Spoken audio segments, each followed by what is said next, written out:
Everyone, good morning. कैसे हैं आप सब लोग। आज कंटिन्यू कर रहे हैं हम अपना चैप्टर ह्यूमन फिजियोलॉजी का, जो कि क्लास 11th का चैप्टर है।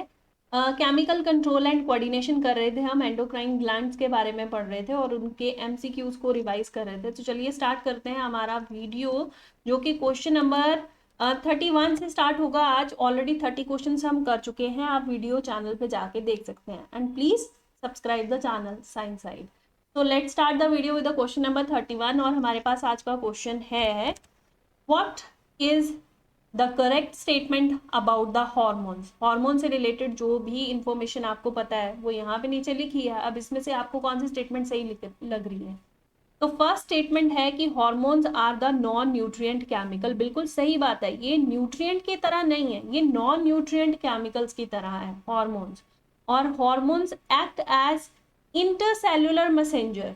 तो बिल्कुल सही बात है, ये मैसेज कन्वे करने का काम कर रहे हैं, ये मैसेंजर का काम कर रहे हैं, टारगेट ऑर्गन के ऊपर जाके और वहां से कुछ केमिकल्स को रिलीज करके जो है मैसेंजर की तरह ये एक्ट करते हैं। Hormones are produced in the trace amount. बिल्कुल सही बात है, थोड़े से अमाउंट में हमारे पास जो है वो बॉडी में हमें देखने को मिलते हैं, प्रोड्यूस होते हैं बिल्कुल ट्रेस अमाउंट में, यानी थोड़े से अमाउंट में।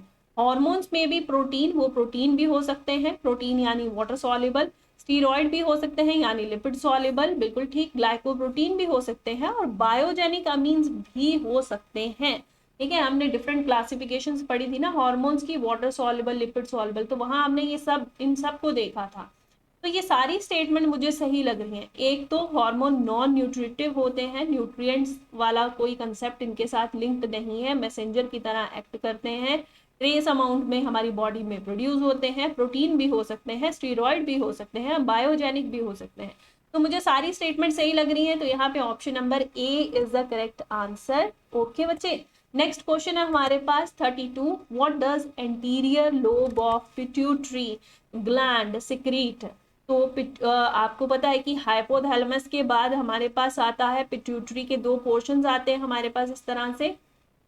ठीक है, एक को हम बोलते हैं, this is known as anterior pituitary, ठीक है, और एक को बोलते हैं हम पोस्टीरियर पिट्यूटरी। अब इसमें भी जो एंटीरियर पिट्यूटरी है उसमें भी आपको पास डिस्टैलिस देखने को मिलेगा और पास इंटरमीडिया देखने को मिलेगा, this is this and this is known as a pars nervosa. ठीक है, तो ये इनके नाम है। ठीक है, एडिनो हाइपोफाइसिस एंड न्यूरोहाइपोफाइसिस, ये इनके नाम है। एंटीरियर पिट्यूटरी में हमें दो पार्ट देखने को मिलेंगे, उसमें हम ये बोल सकते हैं कि 70% जो पार्ट है ना, ये 80% पार्ट जो है वो है पास डिस्टैलिस का, और इंटरमीडिया जो है only 30% it will make the anterior pituitary. तो अब यहाँ पे ये क्वेश्चन पूछा है कि ये जो एंटीरियर लोब है ये किन ग्लैंड्स को सिक्रीट करती है। तो बहुत सारे ग्लैंड्स आ जाते हैं, इतने सारे ग्लैंड्स के नेम पढ़ते पढ़ते ऑप्शंस में ढूंढते हुए आप कंफ्यूज ना हो, तो इजी तरीका ये है, पोस्टीरियर पिट्यूटरी जो है वो सिर्फ दो को रिलीज करती है, सिक्रीट करती है। फर्स्ट का नाम है ऑक्सीटोसिन और सेकंड वाला जो है दैट इज वैसोप्रेसिन। तो आप इन दोनों के नाम लर्न कर लीजिए कि पोस्टीरियर पिट्यूटरी सिर्फ इन दोनों से लिंक करती है, ऑक्सीटोसिन से और वैसोप्रेसिन से। तो ऑब्वियसली बाकी सब हॉर्मोन्स कहाँ है, एंटीरियर पिट्यूटरी के पास, ये सिक्रीट करता है। तो इसका मतलब फॉलिकल स्टिमुलेटिंग हार्मोन या ग्रोथ हार्मोन या ल्यूटिनाइजिंग हार्मोन, फिर यहाँ पे फिर से आ गए, तो ये इसके पास है, ये एंटीरियर पिट्यूटरी के पास है। Growth hormone, thyroid stimulating hormone, prolactin, ये भी एंटीरियर पिट्यूटरी के पास है। लेकिन जहां पे नाम आ जाएगा एडीएच का, एडीएच इज वैसोप्रेसिन, जहां पे नाम आ जाएगा ऑक्सीटोसिन का, तो वो दोनों जो हैं it is linked to both these, only two are linked with the posterior pituitary। ये तो posterior pituitary के हैं, इसलिए ये दोनों ही ऑप्शंस यहाँ पे कैंसिल हो जाएंगी। मुझे फर्स्ट और सेकंड ऑप्शन को ढूंढना है, तो ए ऑप्शन में मुझे फर्स्ट भी दिख रहा है, सेकंड भी दिख रहा है। इजी ट्रिक ये है, सिर्फ पोस्टीरियर पिट्यूटरी के आपको दो जो हॉर्मोन्स हैं ऑक्सीटोसिन और वैसोप्रेसिन, सिर्फ ये लर्न करने हैं। अगर इन दोनों को लर्न कर लिया तो बाकी सब किससे लिंक्ड है, लर्न तो सभी करने हैं, लेकिन इतना याद रखो कि पोस्टीरियर पिट्यूटरी ऑक्सीटोसिन और वेसोप्रेसिन को रिलीज यानी सिक्रीट करती है, तो ये दोनों तो इससे लिंक्ड हैं। तो यहाँ पे एडीएच का नाम लिखा है, ये ऑप्शन कैंसिल। फोर्थ ऑप्शन में ऑक्सीटोसिन लिखा है, कैंसिल। तो फर्स्ट और सेकंड जिसमें आ रहा है that is option number A here is the correct answer. Okay, next पे चलते हैं, 33 क्वेश्चंस पे चल रहे हैं हम। विच of the following statement is true, कौन सी स्टेटमेंट इसमें से सही है। Maximum iodine is stored in the thyroid gland, maximum iodine वहां पे स्टोर है, सही बात है, क्योंकि iodine is very necessary, iodine is necessary for the किसके लिए, थायराइड ग्लैंड के लिए बहुत नेसेसरी है, थायराइड हार्मोन के रिलीज के लिए नेसेसरी है, आयोडीन डाइट में होना बहुत जरूरी है, तो मैक्सिमम आयोडीन वहां पे स्टोर है। Calcitonin is non-iodinized hormone secreted by parafollicular cells of the thyroid gland। बिल्कुल ये भी बात सही है कि थायराइड ग्लैंड ही टीसीटी को रिलीज करता है, और ये नॉन आयोडीनाइज्ड है, इसके लिए आयोडीन नहीं चाहिए, बिल्कुल सही बात। कैल्सिटोनिन जिसको अभी हमने नाम दिया टीसीटी, थायरोकैल्सिटोनिन भी इसी को बोलते हैं ना, तो मैं थायरोकैल्सिटोनिन बोलूं या टीसीटी बोलूं। Regulate the blood calcium level, बिल्कुल, किस तरीके से, TCT is hypocalcaemic factor, hypocalcaemic factor. आपने हाइपर कैल्सिमिक लास्ट वीडियो में सुना होगा, हमने एक क्वेश्चन करा था हाइपर कैल्सिमिक।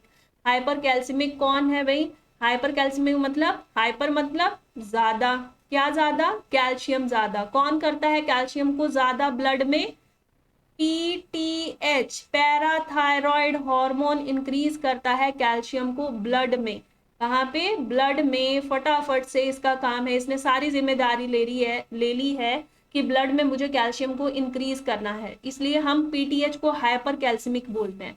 तो टीसीटी जो है इसके ऑपोजिट में काम कर रहा है, इसके ऑपोजिट में कौन काम कर रहा है, इसके ऑपोजिट में काम कर रहा है टीसीटी, उसको हाइपोकैल्सिमिक ही बोलेंगे, हाइपो मतलब कम कर देना कैल्शियम ब्लड में, तो रेगुलेट तो कर ही रहा है ना।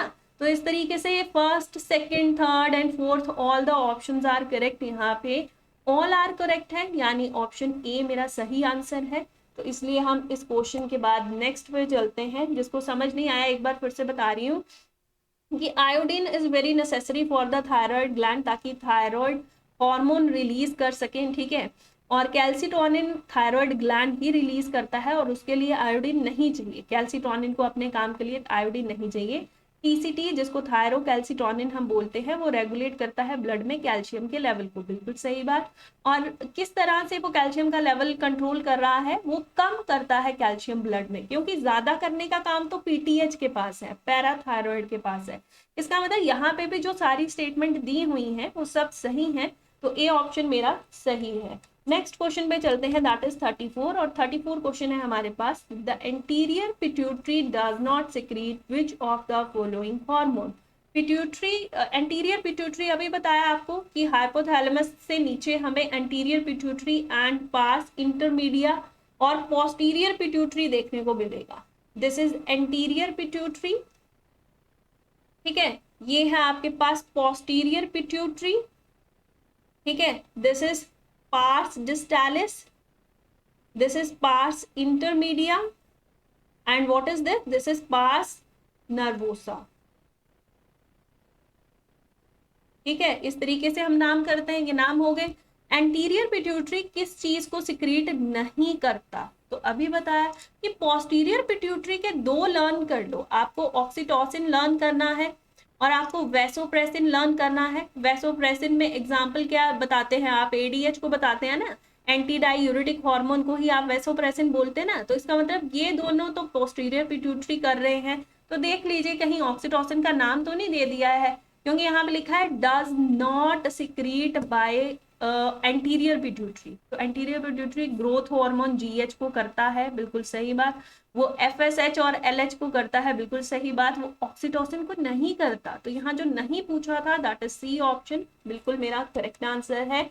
नेक्स्ट पे चलते हैं, Mary is about to face an interview, मुझे जाना है भाई एक इंटरव्यू में जिसमें मुझे स्वेटिंग होना शुरू हो गई, मेरी हार्ट रेट इंक्रीज होना शुरू हो गई, मेरा ब्रीथिंग रेट जो है वो इंक्रीज होना शुरू हो गया during the first 5 minute before the interview, मतलब पहले तो जैसे ही मैं एंटर करी इंटरव्यू में तो मेरा हार्ट रेट इंक्रीज हुआ, ब्रीथिंग रेट इंक्रीज हुआ, मुझे पसीने आने शुरू हो गए।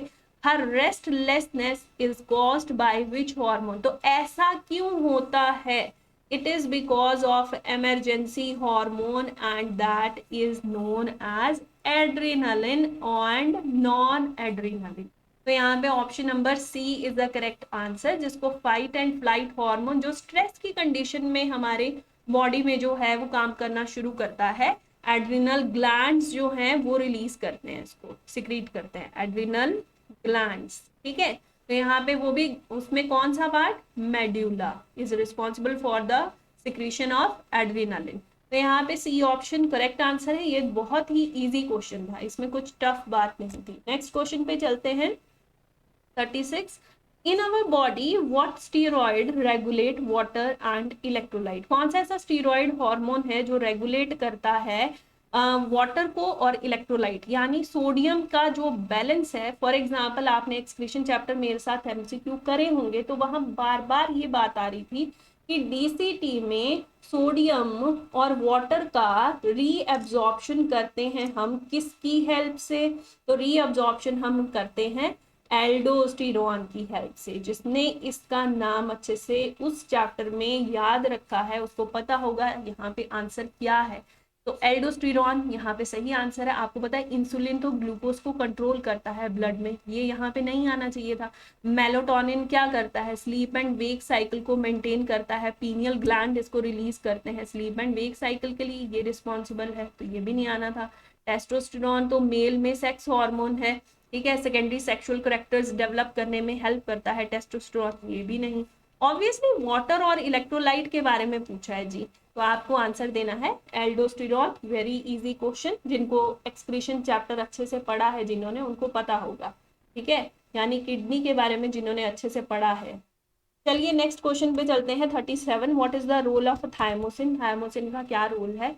तो थायमोसिन थायमस ग्लैंड जो है उससे रिलेटेड है।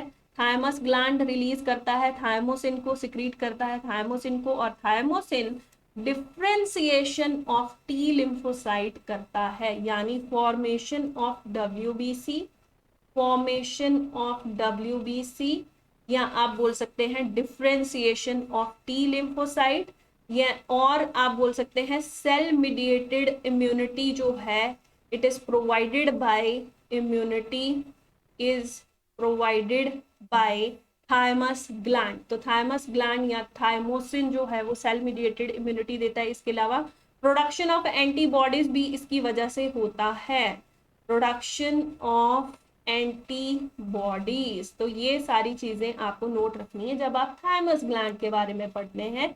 आपको पता होना चाहिए इसका स्ट्रक्चर कैसा है, लोबुलर स्ट्रक्चर है।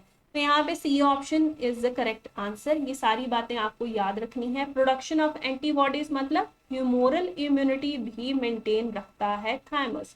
ह्यूमोरल स्पेलिंग थोड़ा सा मिस्टेक है, तो यहाँ पे सी ऑप्शन करेक्ट आंसर है। हम अपने नेक्स्ट क्वेश्चन पे चलते हैं। After ovulation, that is 38 question पे हैं हम। आफ्टर ओव्यूलेशन यानी ओवम की फॉर्मेशन के बाद या ओवा जब बन रहा है, which part of the ovary act as endocrine gland in mammals? तो mammals में endocrine gland कौन सा है? ठीक है, which part of ovary, ये बात ध्यान रखना। तो यहाँ पे स्ट्रोमा नहीं आएगा, जर्मिनल एपिथेलियम नहीं आएगा, विटलाइन मेम्ब्रेन नहीं आएगा, Graafian follicle is responsible for the formation, for the release of oestrogen. Oestrogen के रिलीज के लिए Graafian follicle and corpus luteum, this is very important, spelling में होगा थोड़ा सा झोलमाल। Corpus luteum is for the pregnancy का हार्मोन कौन सा है, progesterone. Progesterone is for the pregnancy and oestrogen for the female secondary sex, female secondary sexual characters के लिए रिस्पॉन्सिबल है एस्ट्रोजन, एंड प्रेगनेंसी के लिए रिस्पॉन्सिबल है प्रोजेस्टेरॉन। तो ये दोनों जो हैं ये ओवरी के ऐसे पार्ट हैं, Graafian follicle for estrogen and corpus luteum responsible है प्रोजेस्टेरॉन का रिलीज के लिए। ये दोनों ओवरी के पार्ट हैं, हम ऐसा बोल सकते हैं। तो यहाँ पे कॉर्पस ल्यूटियम नहीं है लेकिन ग्राफियन फॉलिकल आपको दिया है, तो यहाँ पे D option is the correct answer. अगर ये कभी ना दिया हो तो कॉर्पस ल्यूटियम याद रखना। तो नेक्स्ट क्वेश्चन है हमारे पास 39। The resident of multi-story building on the 7th floor start descending the stairs quickly after feeling the tremor of the earthquake। जैसे ही earthquake आना स्टार्ट हुआ तो जो 7th फ्लोर पे रहते थे उन्होंने फटाफट से स्टेयर्स उतरनी शुरू कर दी, फटाफट से सीढ़ियां उतर रहे हैं। एक डर है उनके अंदर, और वो डर की बात, जब भी मैंने कहा स्ट्रेस की कंडीशन कभी भी होती है हमारे पास, या इमरजेंसी की सिचुएशन हमारे आसपास कहीं हमें दिखती है, तो क्या होता है, adrenaline from the adrenal gland release होता है। एड्रेनालिन की वजह से क्या होता है, हमारा जो ब्रीथिंग रेट है वो इंक्रीज हो जाएगा, हमारा हार्ट रेट जो है वो इंक्रीज हो जाएगा, और ऑक्सीजन का लेवल जो है वो इंक्रीज होना शुरू हो जाता है। We need oxygen, our body need oxygen, our body need glucose. तो ऐसी पाइलो इरेक्शन वहां पे देखने को मिलेगा। आप बोलते हैं कि डर के मारे रोंगटे खड़े हो जाते हैं जब भी कोई खतरनाक या फेयर वाली सिचुएशन आती है, then there is a piloerection is there, ठीक है, एंड स्वेटिंग इज देयर। तो ऐसी कंडीशन में your adrenal gland release adrenaline, ठीक है, एड्रिनल ग्लैंड से रिलीज होगा एड्रिनलिन। तो यहाँ पे आंसर है ए ऑप्शन। नेक्स्ट क्वेश्चन पे चलते हैं, that is 40। What pair of organ consist of endocrine gland. कौन सा ऐसा पेयर है